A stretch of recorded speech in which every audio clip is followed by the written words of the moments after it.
اعوذ بالله من الشیطان الرجیم بسم الله الرحمن الرحیم. السلام علیکم ملګرو، زم علم حیات، تاسو ګورئ ټیکنیکل عالم یوټیوب چینل.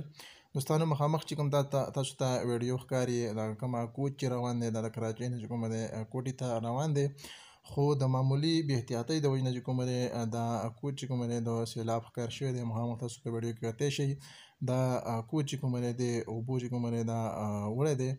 نو ټول ډریوران حضراتو له پکار دی چې کله هم داسې پیښه چې کومه دی رامخته شي نو هغوی له چې کومه دی لږ شانتې چې کومه دی حوصله پکاري، هغوی له لږ شانتې چې کومه دی صبر کول پکاري. د معمولي بې احتیاطۍ د وجې نه چې کومه دی هغوی انجام چې کومه دی بیا داسې وي. مخامخ تاسو په دې ویډیو کې کتلی شئ. نو موږ ټول له پکار ده چې کله هم داسې حالات راشي نو موږ له پکار ده چې موږ لږ شانتې صبر وکړو. دې وخت کې چې کومه دی لوډر چې کومه دی هغه یې راویستی دی او په لوډر باندې چې کومه دی دا ګاډی راوباسي